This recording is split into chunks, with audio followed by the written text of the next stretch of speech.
Well, hello there, everybody, and it is Auntie, and I am here to do my review on 90 Day Fiance Season 2, Episode 3, Blindsided.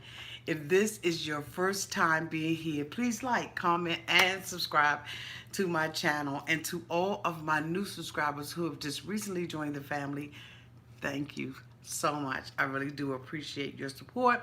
And to all of my nieces and nephews who have been with me for the long haul, thank you all so much for your continued support of your auntie.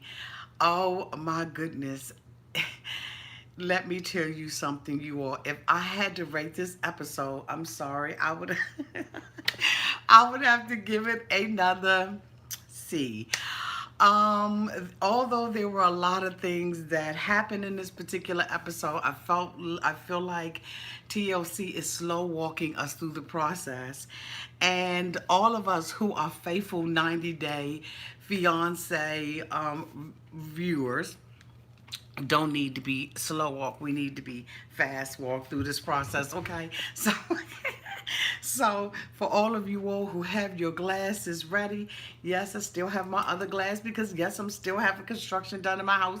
And so no, I haven't pulled out any of my other glasses. If you don't like my glass, you can send me one. But for all of us who have our popcorn and our champagne glasses or wine glasses or beer mugs or whatever you're drinking from, we're going to do a little toast. I'm drinking Diet Coke as per usual. And we're going to toast to She Is a Little Masculine. We're going to toast to Should I Squeeze the Baby in order to get the baby to birth? We're absolutely going to toast to I was hanging around the wrong crowd who influenced me to do the wrong thing at the wrong time. And I did that back in 2008, and it doesn't matter today.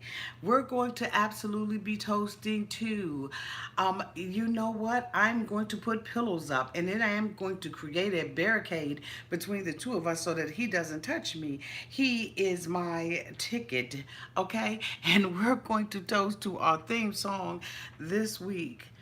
I got a golden ticket. I got a golden ticket to America. Named Tariq. And our final toast will be to our boy, Ricky. Melissa really was Melissa. But the question is, who the fuck is Ricky? Clang, clang, clang, clang, clang, clang, clang. Cheers, clang, clang, clang, clang, clang, clang, clang. Cheers, cheers, clang, clang, clang, clang, clang. Clang, clang, clang, clang, clang, clang,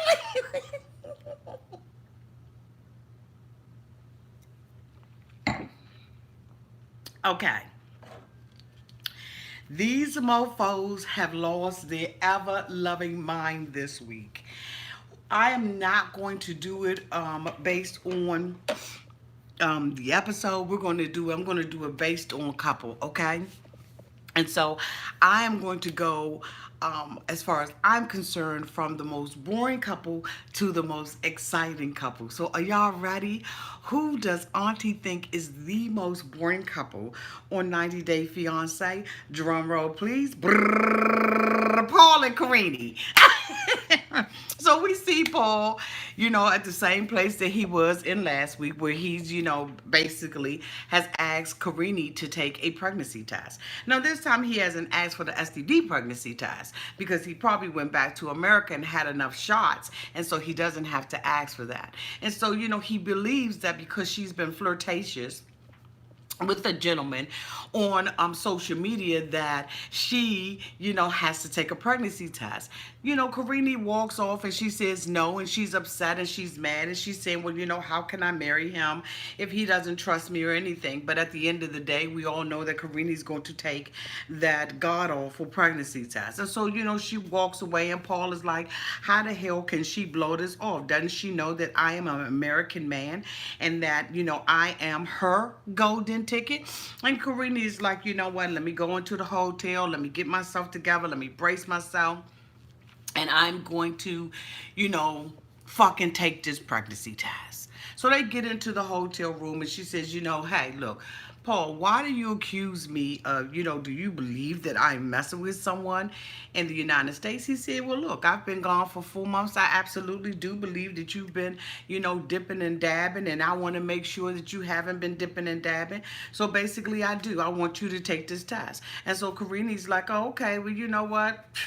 Fuck it. Just give me the test. So Paul puts the test in her hand. She goes into the bathroom. She comes out of the bathroom and she's like, you know what? I'm sorry. Paul, I'm sorry. I'm sorry. And so Paul, of course, you know, she puts the pregnancy test up in Paul's face and he, you know, he's looking at it. He's like, oh, that looks like a little line or a little. And she like, look, dumb mofo, this test is negative. I am not pregnant. And so Paul is relieved. He is relieved because, you know, even if Karini has messed with the man over the last 5 months, that man did not get her pregnant. So all is well with Paul. And now Paul has to prove himself to Karini's family. You know, it was very strange to me that Paul and Karini were taking the pregnancy test with a whole bunch of stuffed animals and everything around. I just was kind of thinking to myself, what do the emojis think about all of this? Will the smiley emoji turn into a frown? Will the... So I digress. So the next thing we see is Paul. You know, he goes over with Karini, and now he has to take his information that, you know, his police record over to Papa. Papa, as we know, is an ex-cop. And so, you know, he's basically like, okay, you know, I want to see, you know, what this man is going to do. For us, marriage means income. It means the American income. And I thought that that was very interesting, that Karini was, you know, very upfront about that. And that Paul, you know, basically understands that that is his role. His role in marrying Karini is to provide money to the family there. So I was like, okay, go. Long as he know, it's okay. If he like it, I love it. If he loves it, I like it. So, you know, anyway, he brings an interpreter this time because he knows that he's dealing with Dad. And he knows that he could be found in the bottom of an ocean, that little muddy ocean that he fell in, dead with leeches on him. And so he brings an interpreter so that he can make sure that there's no misunderstanding about how much he regrets making these mistakes. He goes in and he talks about his police record and how, you know, these things happened in 2008 and how he's a better man now. He talks about how, you know, basically, you know, he had a restraining order against him, against this woman, and that all these charges are dropped. He said it was simply that he could not stop calling her and he could not stop texting her. Okay. The fucking side eye is eternal. Paul, if that's what you want us to believe, okay. I basically believe that the family would have believed anything that Paul said.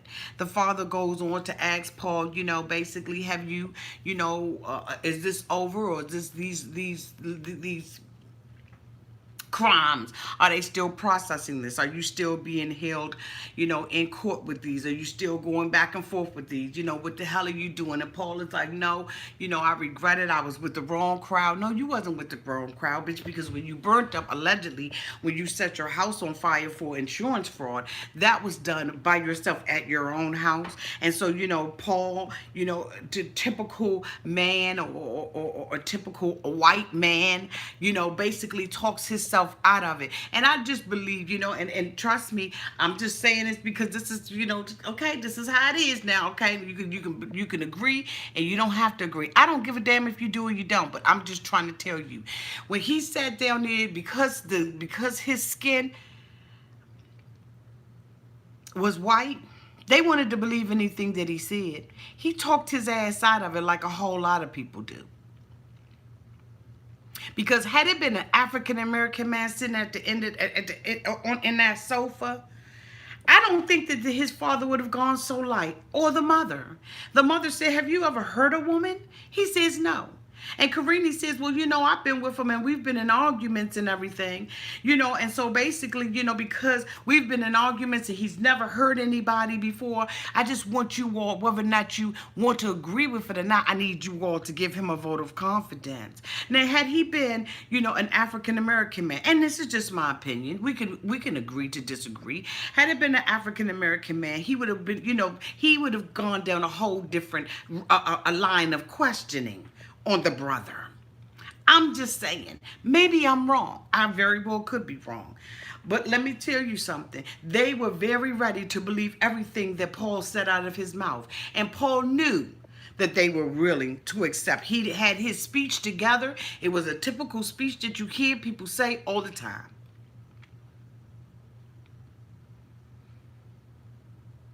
It came with some privilege. It came with some privilege.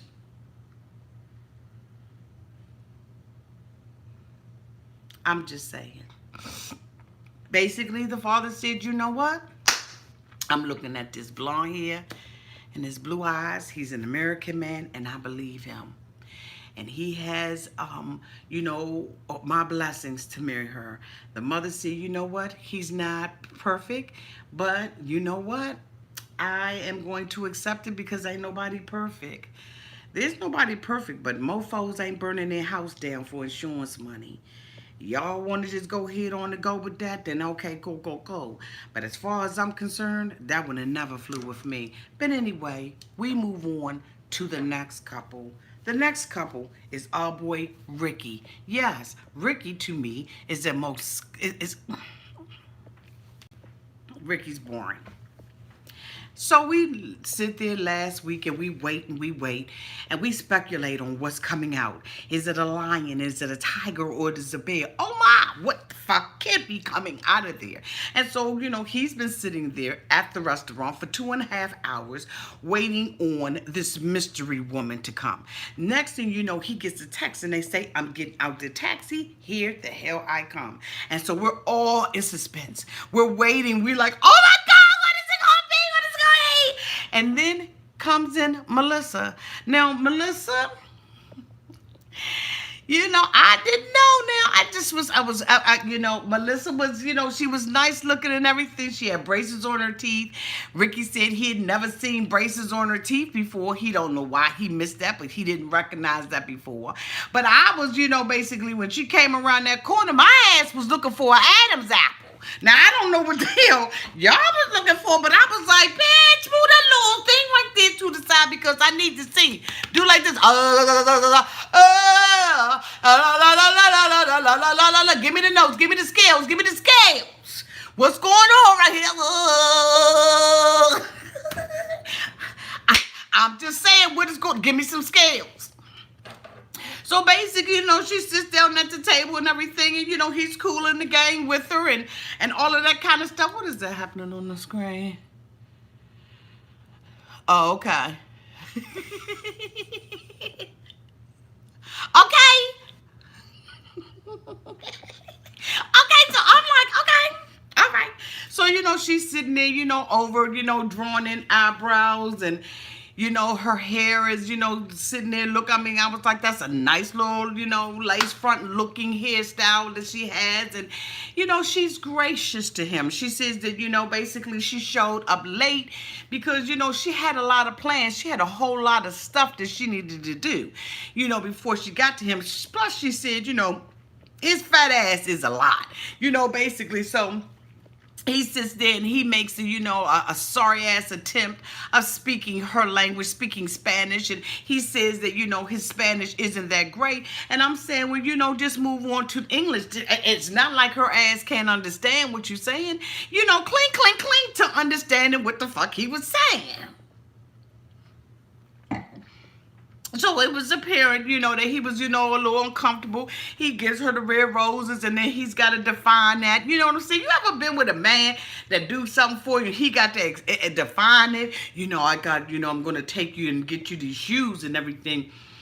And I want you to know that, Nordstrom's was built in 1928. And, when Nordstrom's was built, they decided that they wanted to be a high-end department store. Who gives a fuck? I just just want the shoes, okay? Just give me the damn flowers. Let me decide, how the hell I define. So anyway, he tells her he's giving her flowers and everything. He's excited that she is who she is. He's more excited that her ass showed up, okay? Because most of us was thinking that, her ass wasn't going to show up. But I still was sitting over to the side and just kind of quietly looking and thinking to myself, where's that Adam's apple? It did it get shaved down? What the hell happened to it? Was it some type of hormone treatments that, that make it go down? I'm saying I never left off that spot. But anyway, so, basically he sits there and he says that he wants to, spend more time with her. And she's like, okay, well, you want to spend more time with me. What the hell you want to do? So he was like, I don't know. I'm a boring ass mofo. And I basically don't know what to do. Colombia is nice. I love the mountains, So that's what I'm saying. I mean, you extra mofo. Why you say I love the mountains and I love the sea? What the hell, when it feels cold outside, does he flap and... Okay, I gotta calm down. So basically, he decides that, she says, well, let's dance. Let's go out and dance. We'll have a great time if we go out to dance. And he's like, well, no, I can't dance. I got traumatized because when I was a young boy, my mother told me that I moved like a robot. And so, I can't do that. She said, okay, well, let me ask. Okay, well, let's see. Okay, eeny, meeny, miny, let's go horseback riding. Well, no, I can't go horseback riding because I feel like, I feel sorry for the horse. Well, what the fuck can you do? Tell me, Ricky, what can you do?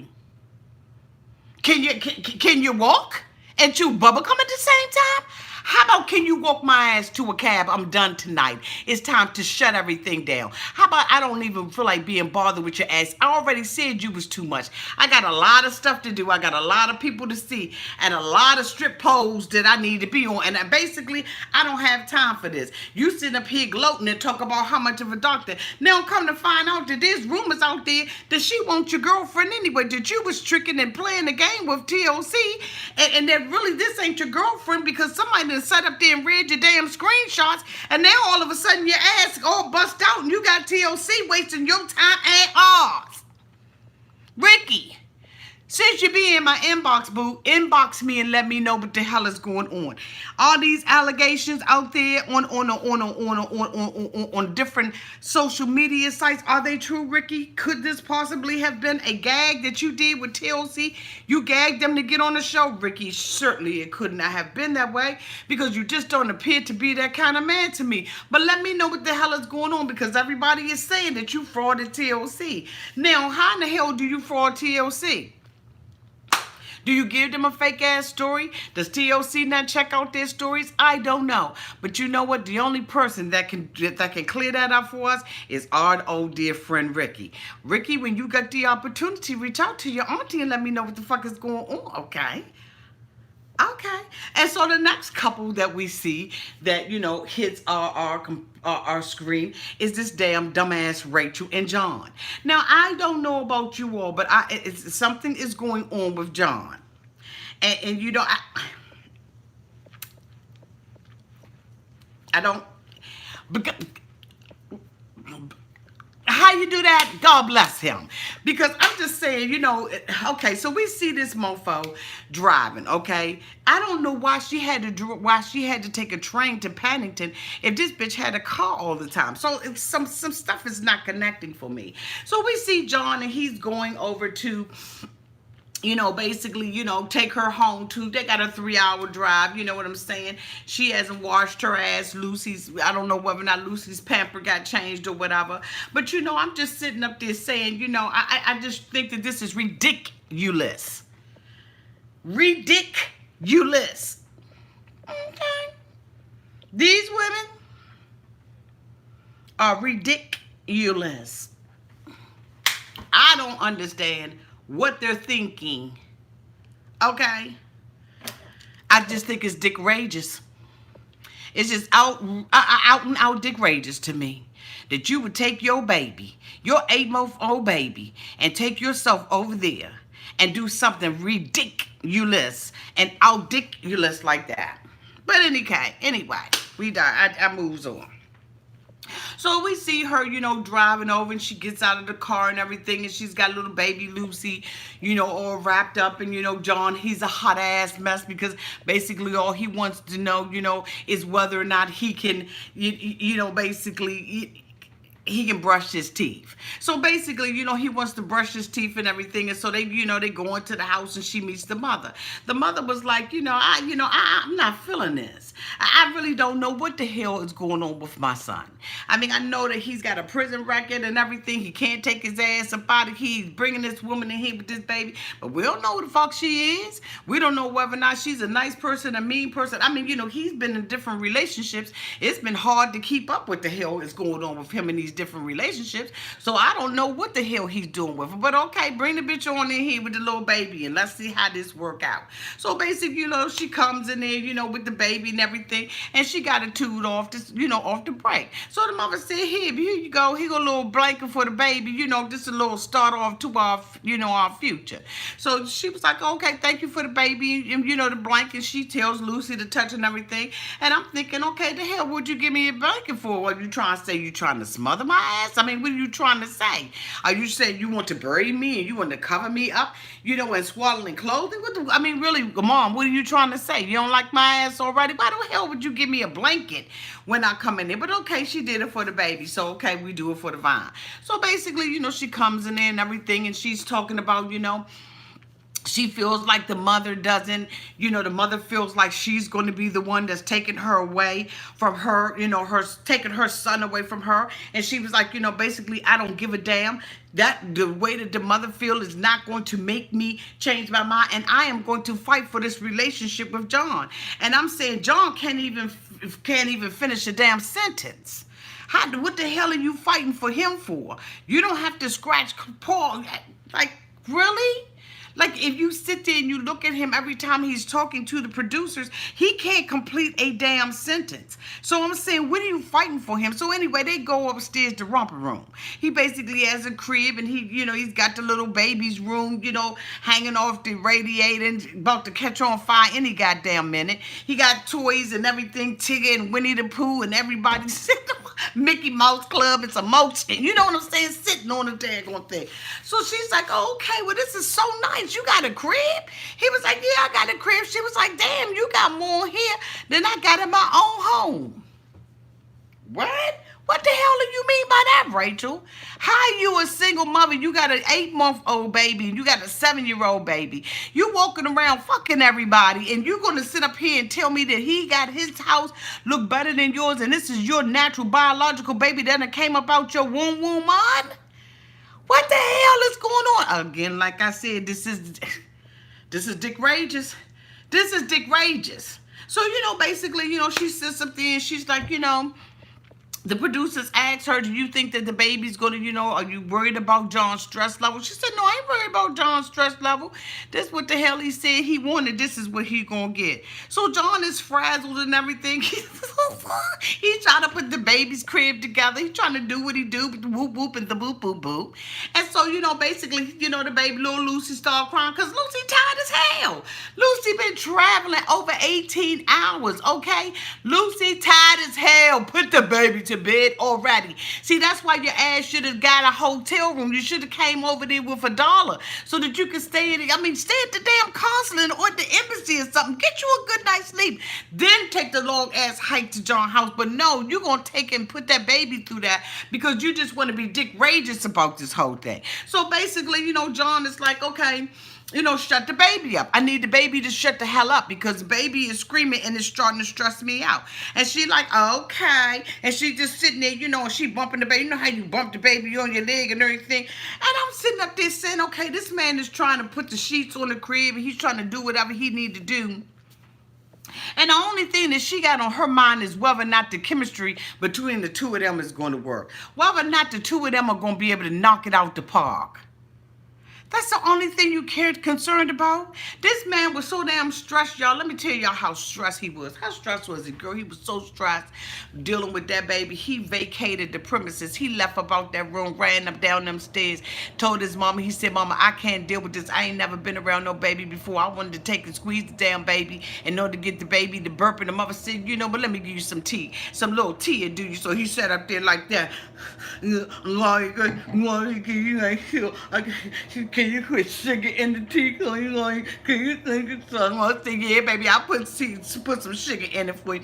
Yeah, okay. Because, you know, I need some sugar because right now I feel like shit. And so she was like, okay, come on. So he...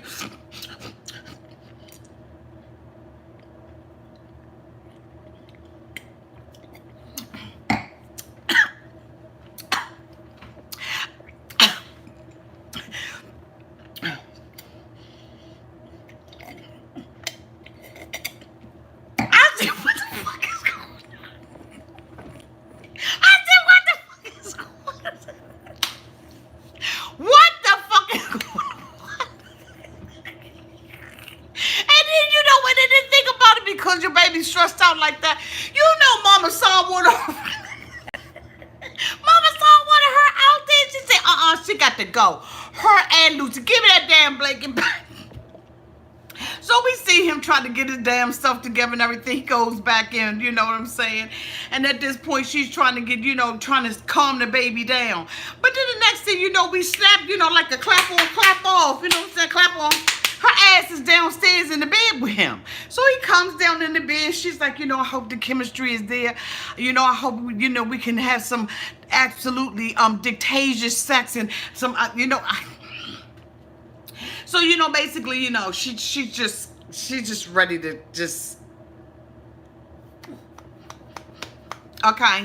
And so he comes in, he lights, you know, candles and everything. And I'm saying, okay, are they getting ready to pray? Are they getting ready to do a ritual?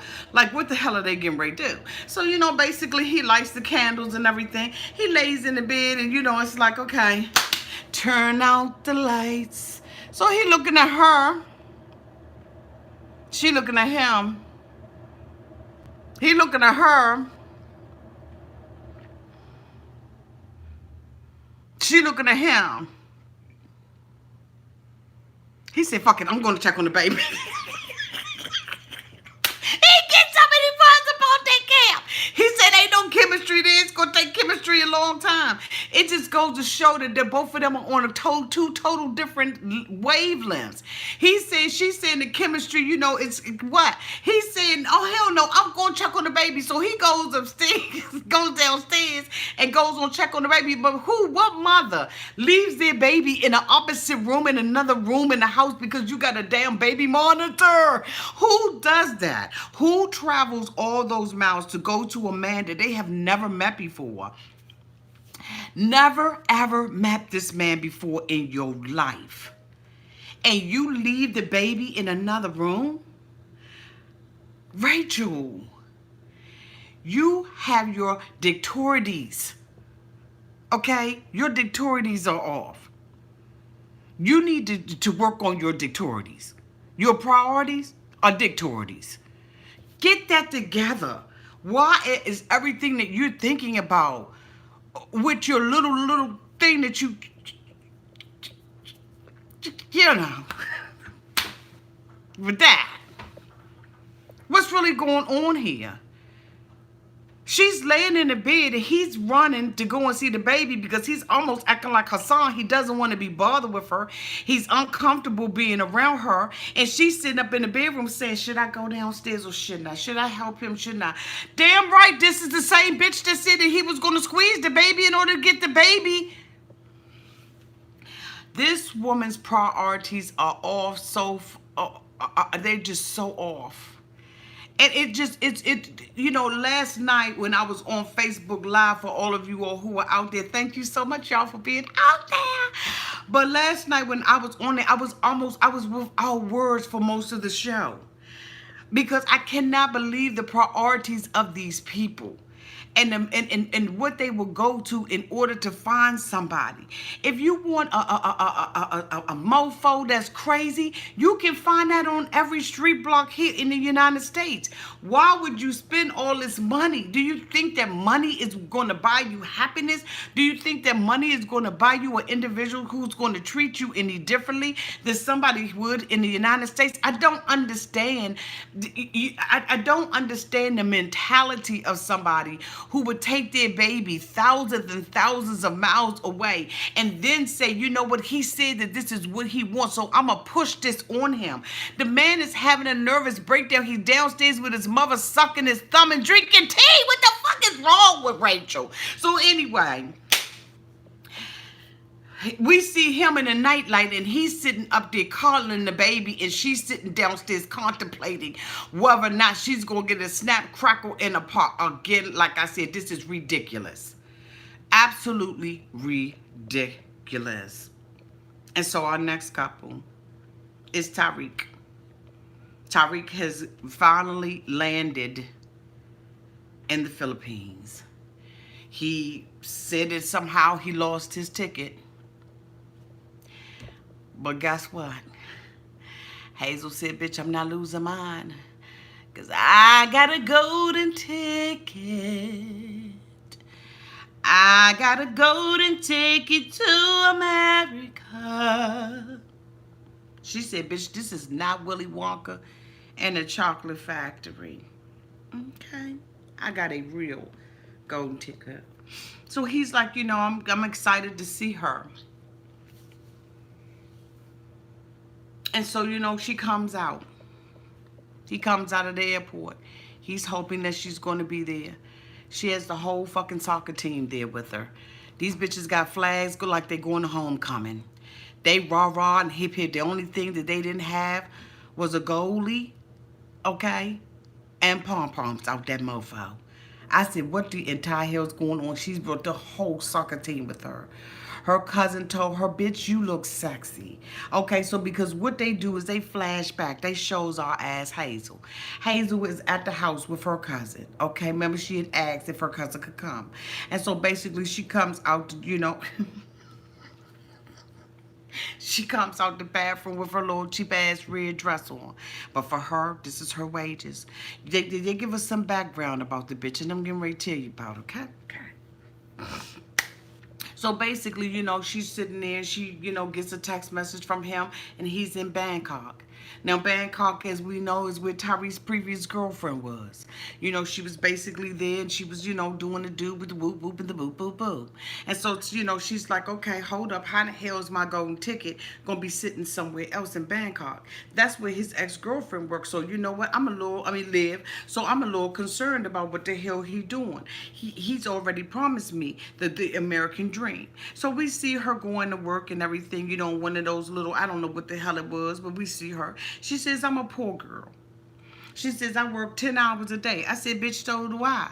You ain't working no more hours than I am. The hell is going on here? Thank y'all so much for the super chats. But so she, you know, basically, you know, her ass is, you know, walking around and everything, doing what she do with the whoop whoop and the boop boop boop. And so we see her going back and forth to work, and she says she poor. And, you know, basically money means a lot to her. She said, this is the damn American dream, and goddamn it, I want to live it. And I want to live it through Tariq. This bitch has already promised me. He said he promised the sunshine, and he promised the moonlight. He promised a good time. Okay? She wants all of it. But she's concerned now that, you know, there may be another woman in the running for getting that American ticket. And so basically, you know, she's like, okay, I got to make sure that I set it out. So Tariq, we see Tariq get to the airport. He comes off the, you know, off the flight and everything. He walks up on her ass and she hugs him for every bit of 2 seconds. She's screaming and ducking down and acting like a little girl. Everything about her screams little girl. Little shy little girl. Now, this man is at home. He has an artistic daughter. And he thinks that this 25-year-old immature-ass woman, okay, This immature 25-year-old little girl from the Philippines who says she worked 10 hours a day. She tired of it. She want the American dream. Money means a lot to her. She brought the whole fucking soccer team with her. He thinks that this woman is equipped to take care of him and his artistic daughter.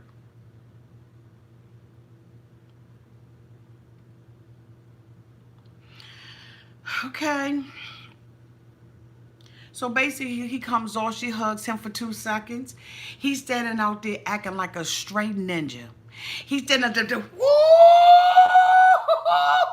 Sorry! You fine as I don't know what, where? Show me, so I could dap you. Because I didn't see it. All I saw was a small little petite Philippine woman with hair that came down to her ass. But where was the real beauty in her? See, the thing about it is, you live in a fantasy, Tyreek. Because it takes more than long hair and fair skin and eyes like that to be beautiful. What about who is she in the inside? This bitch says she ain't even like your fat ass. She said when you came off there, you was thick as a snicker. Okay, you was thicker than a snicker. She said, bitch, you was looking like a Three Musketeer and a motherfucking wait. Okay, I gotta calm down. She wasn't even attracted to you. She said, no, the producer said, well, did you find him attractive? She said, hell no, look at that. Look at that. What the hell do you mean am I attracted to him? Look at I said, damn. Shorty was like, I don't like him. He don't look anything like he looked when we was talking online. But here's the thing about it. We already talked about our dream. The only thing I want to know is, did the bitch stop off in Bangkok to see his ex-girlfriend? He's so damn stupid. How in the hell? Okay, scientists say, professionals say, that the way that we communicate, 72% of our communication is nonverbal. Why didn't he even pick up on 10% of this girl's nonverbal communication? When he hugged her with them thick, probably musty, when he hugged her with them arms, she just was like, she did a, and we all need to learn that. When somebody come up on us and they want to hug us and we really don't want to be hugged, we need to do the Filipino type hug. Because that joint was like, I said, damn! I got to do that the next time when them mofos walk up on your auntie and trying to be fresh and trying to get a little church hug, the freakazoid hug, I'm going to be like, how you doing? Hey, what's up? Ow. You know what I'm saying? Try it at home. So he didn't even pick up on any of that. He didn't see any of that, or either he didn't care. Because his desires are above what this girl is showing him. And the thing about it is, he feel like he's paying for it. Let me tell you something. That's the worst thing to be brought. What the brother call her? What the brother call her? One of them buy me, marry me brides? Okay. He needs his brother out there. So we see them go to a hotel. He got a little condo for them to stay in. She come up in there, he got a microwave, a TV, got, woo-de-woo-de-woo, stuff that we take for granted. You understand what I'm saying? So we can go to Walmart and just get for $29.99, $19.99, whatever, this TV. You just get, you just buy it. So basically, she's like, wow, this looks like a mansion. Everything is new. It looks like paradise. What the fuck is she living in? I hate to see what she's living in. So anyway, basically, he's like, oh, I got this room because I thought that, it was 2 beds. Bitch, you knew it wasn't no 2 beds in there. She said, that's all right. I don't know you. I don't know you, Slim, and I don't trust you like that. But I tell you what we could do. We're going to go ahead and put these pillows in between us. I said, pillows? Pillows ain't going to stop him from doing what he need to do. Pillows ain't going to stop him from doing what he want to do. That's just like Ricky with a fanny pack. Fanny man? How'd that work out for Fanny man? You think putting a pillow barrier there? But the thing about it is you got the nerve. You bitch, you the one that want to come to America. You the one that wants something. And Tyreek is so stupid that he didn't even understand that he got the upper hand on this bitch. He don't even understand that how bad she wants her American dream. He could have did anything he wanted to do to her. Not that I would have wanted him to do that. You understand what I'm saying? But he could have did anything he wanted to because her whole goal and her desire is to come to America. She asked him in the cab ride over there, did you, when you said you were in Bangkok, I thought you stopped to see your old girlfriend. He was like, oh, no, I would never do that. I would never do that to you. And you know what? He probably wouldn't. And then he sees her and he makes a big deal out of her. I'm going to tell you all day that you beautiful. Tyreek, what the fuck is wrong with you? Like, seriously. What's wrong with you, Tyreek? I know you out here peeking. What's wrong, boo? Because I'm trying to figure it out. How your self-esteem got so low. You remind me of Patrick. Just the only thing you haven't done is dog the black woman out. But the behavior, I don't even recognize that as a ninja. I'm just like, okay, what's going on with Tyreek? I think that it's going to unfold after a while what kind of insecurities and where he grew up at, whether or not he grew up in the forest or, I don't know what the hell's going on with Tyreek. But something the hell wrong with Tyreek. But anyway. She says, I'm not going to give him any ass until basically he marries me. He ain't going to wait that long, boo. Now you pushing it. You pushing it. The way that she's looking at him is disgust. Women, y'all know how we look at men when we through with their asses. At one time we thought that they were sexy, and then when they get up on us and everything, and we get to see everything, we be like, oh, hell no. Nah. Oh, nah. And speaking of nah, Angela's ass gets off the plane musty than a mofo, okay? Armpits is sweating, looking all stank and rank. Didn't even stop at the local bathroom to wash that snatch. She comes out there, and Michael's like,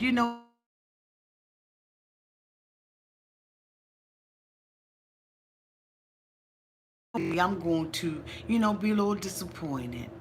Well, guess what? Angela's ass gets out of there. And Michael Friends was right. She's a grandma. Her big aggressive ass jumps up on that man like a dog to an ant. He was outweighed, outmaneuvered, outnumbered by all the pounds from the scale. This bitch was like a big Mack truck on him. His friends the people in the background was like, yeah, rooting for him. And he said, God damn, look at this old ass grandma with all these Venetian blinds and wrinkles and all over her face. Angela, you ought to be ashamed of your goddamn self to come out there and look a raggedy piece of like you did. But anyway, she goes and kisses him and says that I kissed him. He takes his handkerchief and wiped the dog. I could have sworn I saw blood coming about the cracks of his lips when he was wiping that kiss off. And she's so stupid that she doesn't even recognize that he wiped it off. She goes and kisses him again, and he looked like he was about to upchuck in his own daggone mouth. He said that she's masculine. She looks like a man. I said, you know what? This Miss Doubtfire, boo. You ain't know? Miss Doubtfire over there with you. Man, your ass is in trouble, Michael. Run, Michael, run. But Michael doesn't run. She's all confused and discombobulated, and everybody's standing out there looking at her ass because here you are, this big, burly, old-ass, white, wrinkled-up woman, and you coming out there to this 30-year-old man. What you about to do to him, girl? So then, basically, he's dragging her little bags and everything because, he knows some goodies and everything in there for his ass. So basically, she's like, wait a minute, Michael. No, okay, wait. So I'm confused. I'm like, okay, what are we waiting on? So, they basically leaving, and I see Michael, he walking and hit this bitch look like he limping. So I said, the hell is Michael limping for? He 30 years old. Why is this bitch limping? So then I said, oh, okay, he twerking. He twerking for the money. He's twerking for the Trump. Okay, so basically we see them get to the hotel. She happy. She smacking him all on his ass. She all up on his penis and everything. And I said, now, if this ain't ridiculous, this is disgusting. Angela is disgusting. Okay? Can I get a couple of disgustings? Angela is everything that Frank said and more. Sorry, she's everything he said and more. She is disgusting. She is grabbing on this man. It's almost, to me, just borderline. Borderline.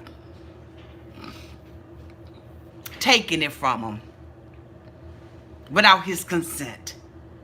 You don't meet somebody for the first time and you are grabbing and pulling. See, if that was a woman being grabbed and pulled and yanked and all up on her, we would have an issue with it. But because it's a woman, we don't see it that way. I thought it was disgusting. I thought his mother and his sister should have came in there and whooped her ass. You don't grab on nobody like that, but okay, I digress. Because she felt like I could grab and pull up on him because I got Trump toys for him. So we see her going in, she pulls out a Trump hat.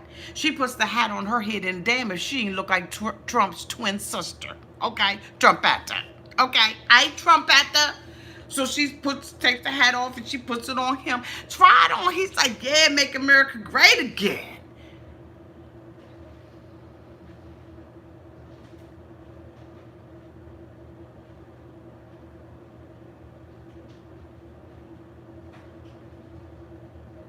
Our way for America to be great again.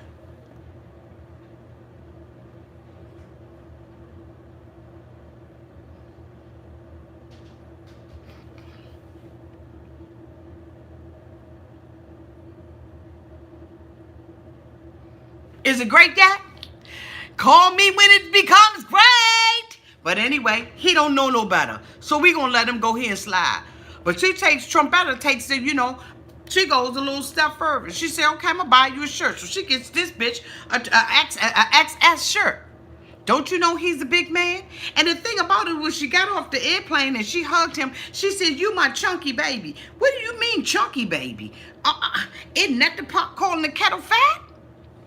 Chunky baby. Chunky boy. Angela, stop it. Stop. So basically, she takes out a little too small shirt. Excuse me, Trump campaign 2016, make America great again. And he happy, and he's like, Trump, my mentor, you know what I'm saying? My mentor, he was like, he put that on, he was like that. He was like, Trump, make America great again.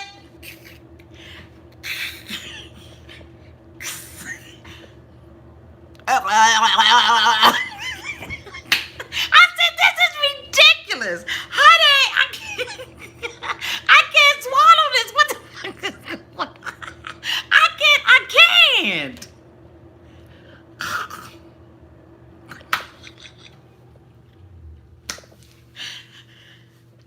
My goodness.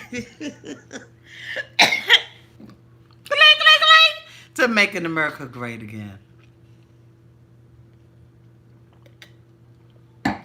So the next thing you know, she pulls out a bobblehead. She give my bobblehead. See, yeah, I got little thing, go up like this, and the head is a bobblehead, boo. Calm the fuck down. So basically, she's ready to jump his bones. She is disgusting. She's ready to jump his bone. He's like, hold up, wow, let me see, she mad. She like a man, she's strong as hell. Wait, hold up, I can't wait.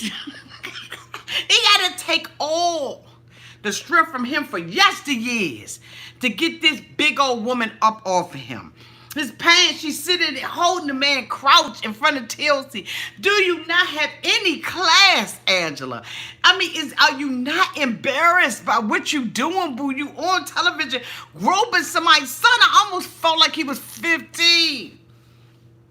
I said, she taking advantage of him. I really felt like that. And then she told me some, I hope he like what he said. No, he don't. He said, you look like a man, do look like a lady.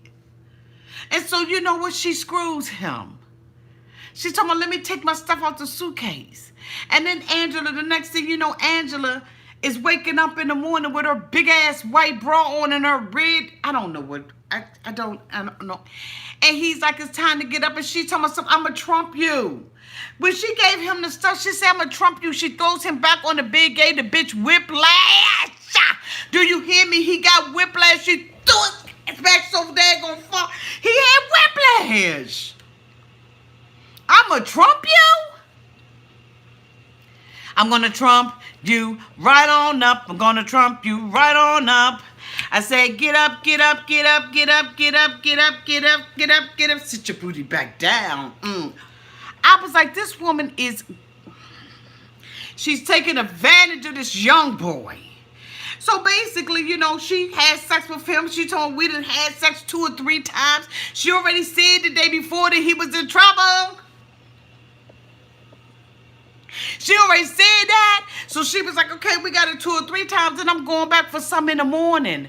This aggressive, big, bare-ass woman took advantage of this boy. Angela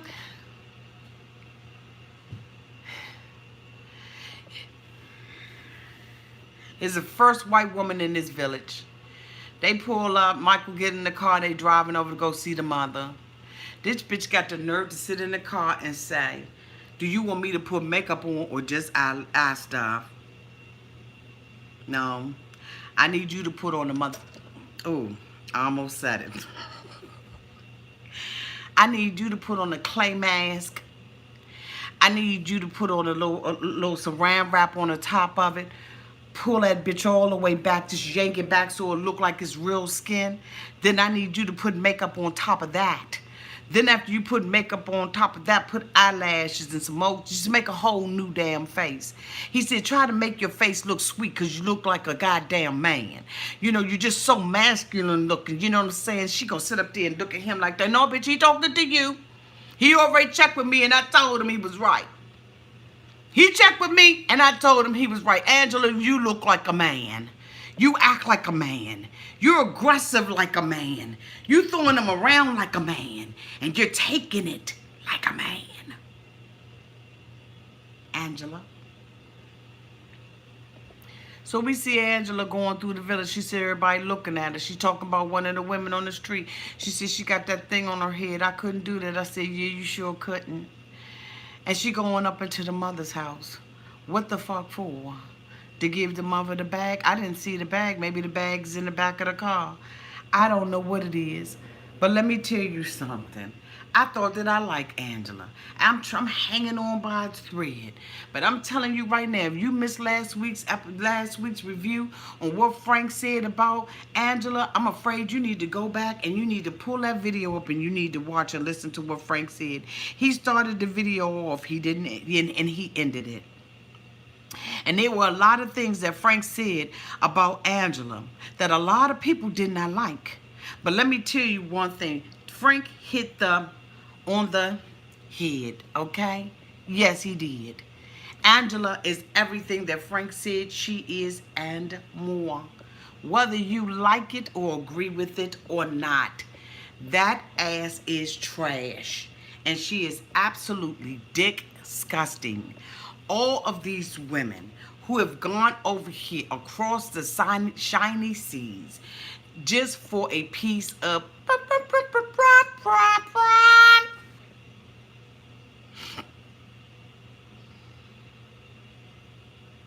I hope I didn't miss any couples. Did I? Didn't I? I don't know. But let me tell you something. Tonight, I will not be doing a marathon. We will be out here on Thursday. And at that time, we will do a marathon. Our marathon will start basically, what time do I get home? Okay. We will do it on Thursday since I missed last Thursday, but we will have our live call in and we will discuss this in detail. We'll discuss each cast member. If you are a part of my Facebook group, I would like for you to pick two people, two couples that we should discuss, and that is exactly what we will do. Because of popular demand, I have opened my Facebook group again, and I will be accepting new members into our Facebook group. Please remember that you must be subscribed to my channel in order to become part of our Facebook family. That address is, that Facebook page is Auntie's Advice Official, in quotes. So if you type it up that way, you should be able to find a group. Again, the group is now back open again, but you have to be a subscriber. I thank you all so much for being here and being on this 90-day fiance ride and journey. I thank everybody who super chatted. Let me see if I can go back and get those super chats. I don't know how far this will let me go back.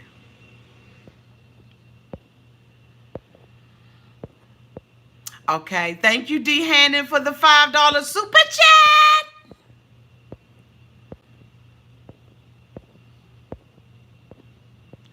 Thank you, Scotty J, for the $2 super chat.